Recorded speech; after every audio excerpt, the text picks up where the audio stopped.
Learners, आज हम जो एमसीक्यूज प्रैक्टिस करेंगे वो है यूनिट 4 से।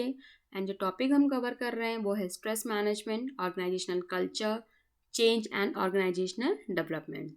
सो let's start with question number 1। Who is known as father of stress research? Father of stress किसे कहते हैं हम? Hans Selye, Tuckman, Hersey and R Blake. And the correct answer is Hans Selye.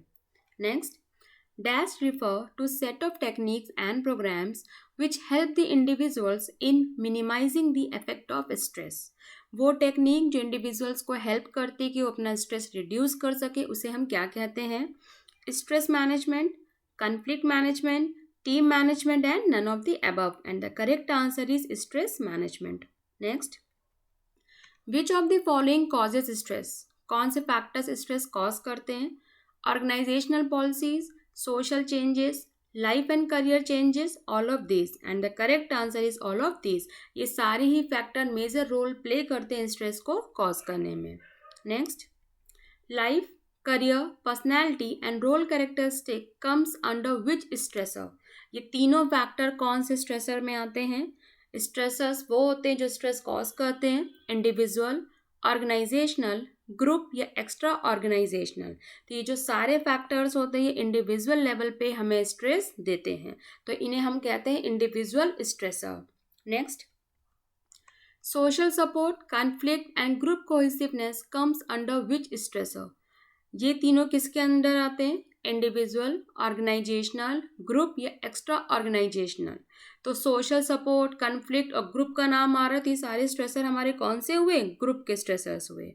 Next, extra organisational stressor includes which factors? Extra organisational कौन से factors होते हैं जो stress cause करते हैं? Social changes, technological changes, economic conditions and all of these. And the correct answer is all of these. Next, which stressor denotes the presence of optimum level of stress and contribute positively to his performance? कौन सा stressor जो होता है optimum level में present होता है और positive way में आपके परफॉर्मेंस में कंट्रीब्यूट करता है? इसे हम बेनिफिशियल स्ट्रेस के नाम से भी जानते हैं।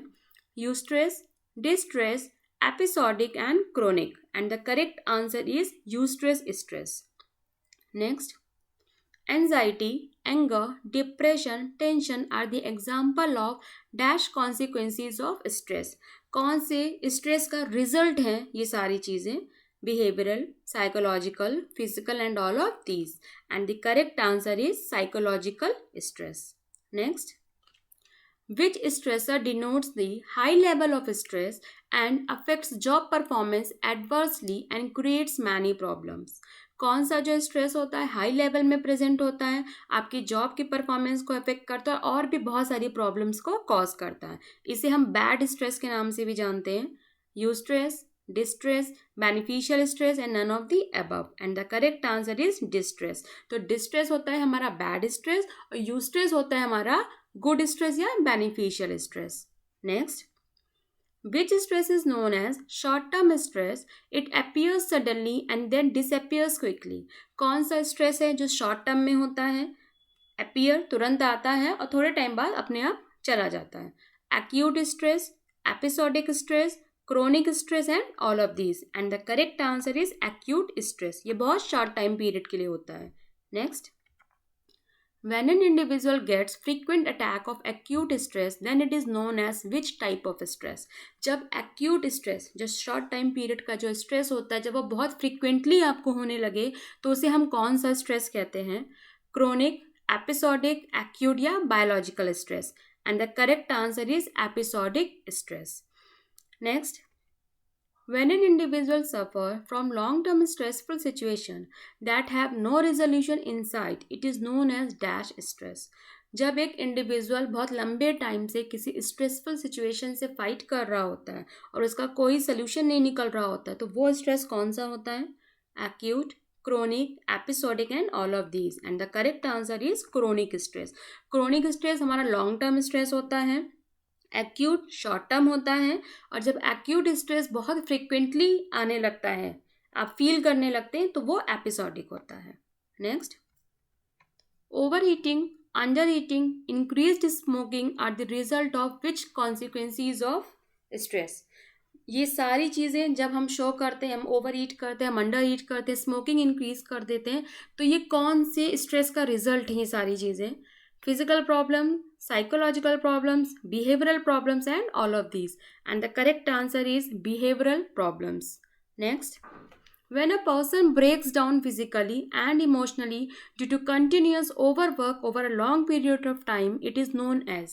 जब एक इंडिविजुअल फिजिकली और इमोशनली लेवल पे ब्रेक डाउन करता है, ब्रेक हो जाता है क्योंकि वो बहुत लंबे टाइम से वर्क कर रहा है, तो उस स्ट्रेस को, उस सिंड्रोम को हम क्या बोलते हैं? Rushed out, burnout, cognitive therapy and fatigue, and the correct answer is burnout. burnout आपका सिंड्रोम होता है जिसको हम बॉस बोलते हैं, BOSS, burn out stress syndrome. ये वो सिंड्रोम होता है, ये उन इंडिविजुअल्स में होता है जो बहुत लंबे समय से ओवरवर्क होते हैं, लॉन्ग टाइम पीरियड से, और फिजिकली और इमोशनली लेवल पे ब्रेक हो चुके होते हैं. Next, what is the full form of GAS in stress management? GAS का फुल फॉर्म क्या होता है स्ट्रेस मैनेजमेंट में? General adoption stimulus, great advantage sense, general adaptation syndrome and great action syndrome, and the correct answer is general adaptation syndrome. Next, who has developed the general adaptation syndrome? किसने develop किया था? Hans Selye, Tuckman, Hersey and R Blake, and the correct answer is Hans Selye. Next, which of the following is not a stage in general adaptation syndrome? कौन सी stage नहीं होती है? Alarm, resistance, exhaustion and burnout, and the correct answer is burnout, क्योंकि ये syndrome होता है. बाकी तीनों क्या होती? स्टेजेस होती हैं गैस की. Next, in which stage of GAS human exhibit a fight or flight response which prepares the body for physical activity? GAS के किस स्टेज में फाइट और फ्लाइट रिस्पॉन्स होता है जो हमारी बॉडी को प्रिपेयर करता है फिजिकल एक्टिविटी के लिए, जहाँ पे आपका अप्रोच होता है या तो आपको स्ट्रेस से फाइट करना है या फिर रन अवे करना है? Alarm, exhaustion, resistance and none of the above, and the correct answer is alarm reaction. Alarm reaction पहली स्टेज होती है, सबसे पहली स्टेज होती है गैस की, जिसमें जो हम होते हैं फाइट और फ्लाइट के मोड में वर्क कर रहे होते हैं. Next, in which stage body's ability to resist disease may be almost eliminated because of long-term stress which reduces the immunity? कौन सी स्टेज में जो हमारी बॉडी है उसकी इम्यूनिटी बहुत वीक हो चुकी होती है? क्यों? क्योंकि हम बहुत लंबे टाइम से स्ट्रेस को फील कर रहे होते हैं. Resistance, alarm, exhaustion, none of the above, and the correct answer is exhaustion. Exhaustion general adaptation syndrome की लास्ट स्टेज होती है, दैट इज थर्ड स्टेज, जहाँ पे हमारी जो बॉडी होती है वो ऑलमोस्ट एग्जॉस्ट हो चुकी होती है, हमारी इम्यूनिटी बहुत वीक हो चुकी होती है, क्योंकि हम उसी स्ट्रेस को, क्रॉनिक स्ट्रेस को लंबे टाइम से हम लोग फेस कर रहे होते हैं. Next, when a person is chronically underworked and his skills are underutilized in performing the job, then he suffers from which syndrome? जब एक पर्सन अंडरवर्क होता है या उसकी स्किल्स को अंडर यूटिलाइज किया जाता है ऑर्गेनाइजेशन में, तो वह किस सिंड्रोम से सफ़र कर रहा होता है? बर्नआउट, रस्ट आउट, फैटिग या exhaustion, and the correct answer is rushed out. Rushed out आपका सिंड्रोम होता है, रस्ट आउट स्ट्रेस सिंड्रोम. ये जस्ट अपोजिट होता है बर्नआउट के. बर्नआउट में क्या हो रहा है? ओवरवर्कड हो रहे हैं, और यहाँ पे हम होते हैं अंडरवर्कड होते हैं, जहाँ पे एम्प्लॉय को ये फील होता है कि अब उसकी वैल्यू उतनी ऑर्गेनाइजेशन में नहीं रह गई है, तो वो इस स्ट्रेस के सिंड्रोम से सफ़र हो जाता है. Next, which of the following is not a individual coping strategy of stress?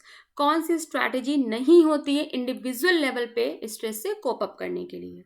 Physical exercise, cognitive therapy, relaxation, career planning and counselling, and the correct answer is career planning and counselling.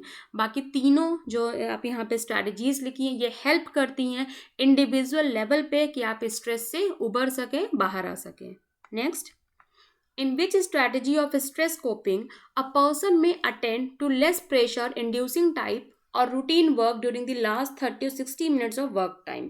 किस strategy में जो person होता है उसको work place पे जो 30 minutes होते हैं, 60 मिनट्स होते हैं, उसमें लेस प्रेशर दिया जाता है ताकि वो स्ट्रेस से रिलीव कर सके या कोप अप कर सके? Networking, cognitive therapy, work home transition and physical exercise, and the correct answer is work home transition. Next, which coping strategy of stress includes formation of close association with trusted, empathetic co-workers and colleagues who are good listener and confidence builder। कौन सी strategy जो होती है stress से cope up करने में, ये कहती है कि हम फॉर्मेशन करते हैं, क्लोज एसोसिएशन बनाते हैं ट्रस्टेड और एम्पैथेटिक एम्प्लॉयज से जो बहुत अच्छे लिसनर होते हैं और आपका कॉन्फिडेंस लेवल बूस्ट अप करते हैं। Networking, cognitive therapy, work home transition and relaxation. अब यहाँ पे हम क्लोज एसोसिएशन बना रहे हैं, मीन्स हम एक नेटवर्क फॉर्म कर रहे हैं, तो इसका आंसर होगा networking. Next, in which organizational coping strategy a job is redesigned so that it become more interesting and helps in reducing the job related stress caused due to monotony of job। कई बार organisation में ऐसा होता है कि एक ही job करते करते आप मोनोटोमी में चले जाते हैं, आपको स्ट्रेस होने लगता है, आपको अपनी ही जॉब बोरिंग लगने लगती है। कौन सी स्ट्रैटेजी होती है जिसमें जॉब्स को इंटरेस्टिंग बनाया जाता है ताकि जो स्ट्रेस कॉज हो रहा है आपको मोनोटोमी से वो रिड्यूस हो सके। Job enrichment, job analysis, job description and job specification. And the correct answer is job enrichment, जिसमें हम जॉब्स को इंटरेस्टिंग बनाते हैं, लाइक आपका रोल चेंज कर दिया, रिस्पॉन्सिबिलिटीज इंक्रीज कर दी, ताकि आपका जो स्ट्रेस है वो रिड्यूस हो सके। Next, which strategy refers to a sort of discussion with an employee of a problem that has an emotional content in order to help him cope with it in a better way। कौन सी strategy में हम एक discussion करते हैं, sort of discussion होता है employees से उनके प्रॉब्लम्स के बारे में जो मोस्टली इमोशनल लेवल पे होती है ताकि आप कोप अप कर सकें स्ट्रेस से। Counselling, stress control workshop, role clarity and organisational climate. And the correct answer is counselling. Counselling में हम एम्प्लॉयज़ की प्रॉब्लम्स को सुनते हैं, डिस्कस करते हैं ताकि वो स्ट्रेस से कोप अप कर सकें। Next, the physical and mental response that our bodies go through when expose to challenges और परसीव्ड थ्रेट इज। फिजिकल और मेंटल रिस्पॉन्स क्या होता है जब हम परसीव करते हैं कि कुछ खतरा है या कुछ चैलेंज हमारे सामने आने वाला है। ट्रॉमा, स्ट्रेस, डिस्ट्रेस या eustress. And the correct answer is stress. Next, which hormone released by the adrenal gland to allow the body to make energy more readily available from stored nutrient। जब हमें बहुत stress होता है तो जो हमारी adrenal gland है body की, वो कौन सा हार्मोन रिलीज करती है? Cortisol, thyroid, aldosterone, epinephrine. And the correct answer is cortisol. Cortisol hormone जो होता है, इसको स्ट्रेस हार्मोन भी बोलते हैं। जब हम बहुत लंबे टाइम से उससे कोप अप नहीं कर पा रहे होते हैं तो एड्रिनल ग्लैंड जो होता है कॉर्टिसोल का सिक्रेशन बढ़ा देती है। Next, who was the first to describe the fight or flight response? किसने दिया था फाइट और फ्लाइट रिस्पॉन्स जो अलार्म रिएक्शन में होता है? Walter Buchanan, Simon Freud, L Turper and Watson. And the correct answer is Walter Buchanan. Next, dash is the set of assumption, beliefs, values and norms that are shared by an organizational member। इनमें से क्या होता है set assumptions का, beliefs का, values का, norms का, जो ऑर्गेनाइजेशन के मेंबर्स एक दूसरे से शेयर करते हैं। Organisational change, organisational culture, organisational rule and code of conduct. And the correct answer is organisational culture. Next, Which of the following is not a characteristics of organizational culture? कौन सी characteristics नहीं है? People orientation, attention to detail, innovation and risk taking and accountability। And the correct answer is accountability। बाकी सारी characteristics होती हैं आपकी culture की।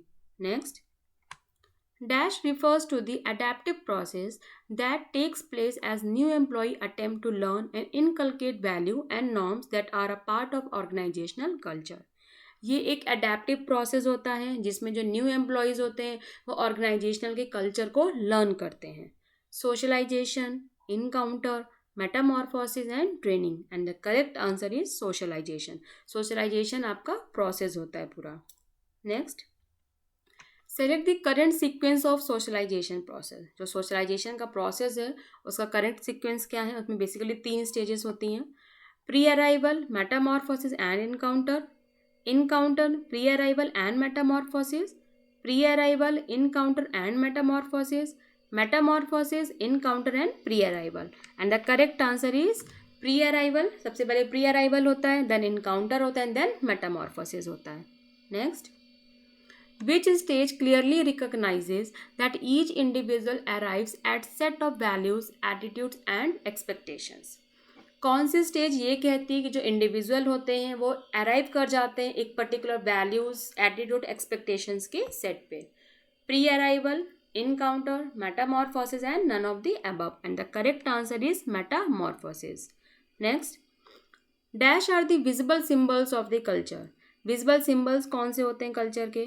rituals, artifacts, heroes या ethical code, and the correct answer is artifacts. Next, which of the following is not an element of organizational culture? कौन सा element नहीं होता है? Artefacts, rituals, heroes and performance, and the correct answer is performance. बाकी तीनों आपके element होते हैं ऑर्गेनाइजेशनल कल्चर के. Next, which stage of socialisation recognises that every individual arrives in the organisation with a set of values, norms and expectations? Encounter, pre arrival, metamorphosis या commitment? कौन सी stage ये कहती है कि ऑर्गेनाइजेशन में जब एक इंडिविजुअल आता है तो वो कुछ values, norms and expectations already लेकर आता है? And the correct answer is pre arrival. Pre arrival means आने से पहले जो हम एक वैल्यूज, नॉर्म्स और एक्सपेक्टेशंस लेके ऑर्गेनाइजेशन में जाते हैं. मेटामॉर्फोसिस में हम क्या करते हैं, कंफ्यूज मत होइएगा, उसमें जब ये सारी चीज़ें इम्प्लीमेंट हो जाती है, इंडिविजुअल ऑर्गेनाइजेशन में आ जाता है, कल्चर लर्न करने लगता है, तो वो जिस वैल्यूज, नॉर्म्स और एक्सपेक्टेशंस पे अराइव होता है उसे हम कहते हैं मेटामॉर्फोसिस. मेटामॉर्फोसिस जिसमें हम अराइव हो रहे हैं. प्री अराइवल जिसमें हम ऑलरेडी कुछ चीज़ें लेकर ऑर्गेनाइजेशन में एंटर कर रहे हैं. Next, dash refers to a alteration that occurs in total work environment. जब टोटल वर्किंग एनवायरनमेंट में थोड़ा सा अल्टरेशन होता है तो उसे हम क्या कहते हैं? System, change, motion, resistance, and the correct answer is change. Next, which of the following factors does not affect the organisational culture? कौन सा फैक्टर इफेक्ट नहीं करता है? Technological, social, managerial behaviour and change system, and the correct answer is change system. Next, the process of plan change starts from. जो process होता है change को implement करने का, प्लानिंग जो होती है वो कहाँ से स्टार्ट होती है? Elements to be changed, identifying need for change, action for change, motivating the change, and the correct answer is identifying need for change. सबसे पहले हम रीजन आइडेंटिफाई करते हैं चेंज के लिए. Next, who has given the model of change? Model of change किसने दिया था? Alderfer, Kurt Lewin, Watson and Bandura, and the correct answer is Kurt Lewin. Next, Which of the following is not a stage suggested by Kurt Lewin in Model of Change? जो Kurt Lewin ने model of change दिया था उसमें से कौन सी stage नहीं है? B freezing, change, unfreezing and refreezing, and the correct answer is B freezing. बाकी तीनों स्टेजेस हैं उस मॉडल की. Next, identify the correct sequence of Kurt Lewin model of change. जो Kurt Lewin model of change है 3 steps में आपको correct sequence में लगाना है. Unfreezing, freezing and change, unfreezing, change and refreezing, refreezing, change and unfreezing, change, refreezing and unfreezing, and the correct answer is unfreezing. सबसे पहले stage होती है unfreezing, then change जो implement करते हैं, then refreeze करते हैं उसे. Next, in which stage of model of change individual learns new behavior, methods of working, new thinking and perception of new role? किस स्टेज में जो इंडिविजुअल है वो नया बिहेवियर सीखता है, वर्किंग स्टाइल सीखता है, नया थिंकिंग और नया परसेप्शन लेकर आता है? Unfreezing, change, refreezing and none of the above, and the correct answer is change. Next, which of the following is the example of internal factors affecting organisational change? कौन सा एग्जाम्पल है इसमें internal factors का जो आपको change को affect करते हैं? Market conditions, political changes, technological changes, change in managerial personal, and the correct answer is change in managerial personal. बाकी सारे फैक्टर्स जो यहाँ मेंशन है वो आपके कौन से? एक्सटर्नल फैक्टर्स हैं. Next, which is a process of preparation for change through discontinuation of the old practice, attitude और behaviours in Kurt Lewin model of change? Kurt Lewin के मॉडल में कौन सी स्टेज में जो ओल्ड प्रैक्टिस होती हैं, एटीट्यूड होते हैं, बिहेवियर होते हैं, उनको डिसकंटिन्यू किया जाता है ताकि एम्प्लॉयज़ को चेंज के लिए प्रिपेयर किया जा सके? अनफ्रीजिंग, रीफ्रीजिंग, चेंज या all of these, and the correct answer is unfreezing. यही सबसे पहला स्टेप होता है जहाँ पे हम एम्प्लॉयज़ को क्या करते हैं? प्रिपेयर करते हैं चेंज होने के लिए. उसके बाद हम चेंज इम्प्लीमेंट करते हैं और फिर जो चेंज इम्प्लीमेंट हुआ उसे हम रीफ्रीज करते हैं. Next, which of the following factor is not related to individual resistance? Individual resistance में कौन सा फैक्टर नहीं जुड़ा है? Fear of unknown, fear of economic loss, lack of trust in change agent and group cohesiveness, and the correct answer is group cohesiveness. बाकी सारे जो factors होते हैं वो इंडिविजुअल से जुड़े होते हैं जो रेजिस्ट करते हैं कि हम चेंज नहीं होंगे. Next, which of the following factors is not related to organisational resistance? कौन से ऑर्गेनाइजेशनल रेजिस्टेंस से नहीं जुड़े हैं? Resource limitations, power and conflict, stability of system and habit, and the correct answer is habit, because habit जो होता है वो इंडिविजुअल रेजिस्टेंस होता है.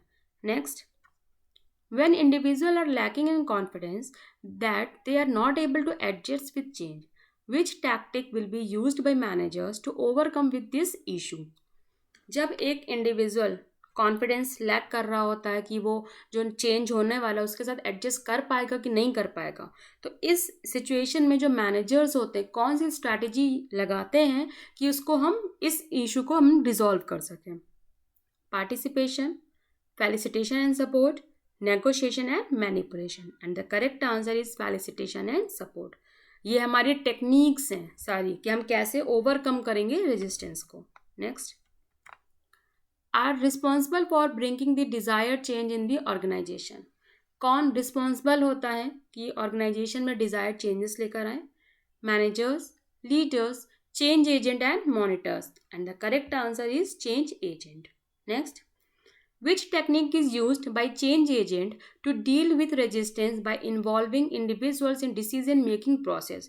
कौन सी टेक्निक यूज करते हैं चेंज एजेंट कि वो रेजिस्टेंस से डील कर सके? बाय इन्वॉल्विंग इंडिविजुअल्स को हम डिसीजन मेकिंग प्रोसेस में इन्वॉल्व करते हैं. Participation, coercion, manipulation and education. अब यहाँ पे हम इंडिविजुअल को इन्वॉल्व कर रहे हैं डिसीजन मेकिंग प्रोसेस में, तो इट मीन्स हम उनको क्या करवा रहे हैं? पार्टिसिपेट करवा रहे हैं. तो यहाँ पे जो टेक्निक हम यूज़ करते हैं मैनेजर्स वो होती है participation. Next, which technique is used by change agents in dealing with resistance to change by applying threats or forces on the registers? जब थ्रेट, डर दिखा के धमका के जब हम चेंज करवाते हैं, रेजिस्टेंस टू चेंज को अप्लाई करवाते हैं कि लोग एम्प्लॉय रेजिस्ट ना करें, तो उसे हम कौन सी टेक्निक कहते हैं? Coercion, education, commitment and cooptation, and the correct answer is coercion. Next, which technique is used to deal with resistance by distorting facts, make them more attractive, creating false rumors to get employee to accept the change? Employees change accept कर लें, इसके लिए हम facts को distort करते हैं, उन्हें attractive बनाते हैं, फॉल्स रूमर्स स्प्रेड करते हैं. ये सारी जो चीज़ें हैं ये कौन सी टेक्निक में आती हैं? Participation, education, manipulation and cooptation and coercion, and the correct answer is manipulation and cooptation. Manipulate करते हैं यहाँ पे हम लोग जो मैनेजर्स होते हैं एम्प्लॉयज़ को, फैक्ट्स को डिस्टॉर्ट करेंगे, उनको और अट्रैक्टिव बना देंगे. तो ये जो स्ट्रैटेजी होती है manipulation and cooptation. Next, Dash is the systematic application of behavioral science knowledge at various levels such as group, intergroup, etc. to bring about planned change. ये एक सिस्टमैटिक एप्लीकेशन होती हैं बिहेवियरल साइंस नॉलेज की. यहाँ पे हम apply करते हैं किसकी हेल्प से कि जो चेंज हमने सोचा है उसको हम प्लान तरीके से इम्प्लीमेंट कर सकें. कैसे होगा? Organisational change, organizational culture, organizational development या organizational commitment, and the correct answer is organizational development. Next, a scientific approach to study and solving organizational issues experienced by an organization is called applied research, action research, fundamental research या none of the above. ये एक scientific approach होता है जिसमें जो भी issues आते हैं ऑर्गेनाइजेशन के उसे हम सॉल्व करते हैं. तो क्या साइंटिफिक अप्रोच हम लोग लेते हैं? Applied, action, fundamental, and the correct answer is action research. Action research होती ही इसलिए है कि वो बिजनेस रिलेटेड जो भी इश्यूज होते हैं, प्रॉब्लम्स होती हैं, उन्हें सॉल्व की जा सके. Next, which of the following is not a organisational development intervention technique? कौन सी इनमें से ओडी मीन्स ऑर्गेनाइजेशनल डेवलपमेंट की टेक्निक नहीं है? Team building, survey feedback, promoting differences and sensitivity training, and the correct answer is promoting differences. बाकी सारी टेक्निक होती हैं ऑर्गेनाइजेशन के डेवलपमेंट की. Next, Which technique of organization development aims to improve the performance of an organization by clearly defining objectives that are agreed by both management and employee? कौन सी technique जो होती है ओडी की वो ये एम करती है कि परफॉर्मेंस जो है हम इम्प्रूव कर सकें. कैसे इम्प्रूव करते हैं? जो ऑब्जेक्टिव्स होते हैं उनको क्लियरली डिफाइन करके मैनेजमेंट और एम्प्लॉयज़ के सामने. Team building, MBO, sensitivity training and quality circles, and the correct answer is MBO. Next, which technique of organizational development includes a group of workers who do the same or similar work, who meet regularly to identify, analyze and solve related work problems? कौन सी technique OD की जिसमें group of workers होता है, वो या तो same work कर रहे होते हैं, जो रेगुलरली मिलते हैं ताकि वो प्रॉब्लम्स को आइडेंटिफाई कर सके, एनालाइज कर सके और सॉल्व कर सकें. इसे हम क्या कहते हैं? MBO, quality circle, team building and brain storming. And the correct answer is quality circle. Quality circle group होता है वर्कर्स का जो टाइम टू टाइम पे मिलते हैं ताकि वो जो प्रॉब्लम्स आ रही हैं उनको रिजॉल्व कर सके. Next, Which training method is used in organizational development intervention program? OD में टेक्निक में कौन सी मैथड ट्रेनिंग का यूज़ करते हैं? सेंसिटिविटी, अप्रेंटिसशिप, जॉब रोटेशन या coaching method. And the correct answer is sensitivity training. ये बेसिकली यूज़ की जाती है ताकि हम एम्प्लॉयज़ को अपनी ऑर्गेनाइजेशन के अकॉर्डिंग ट्रेन कर सकें.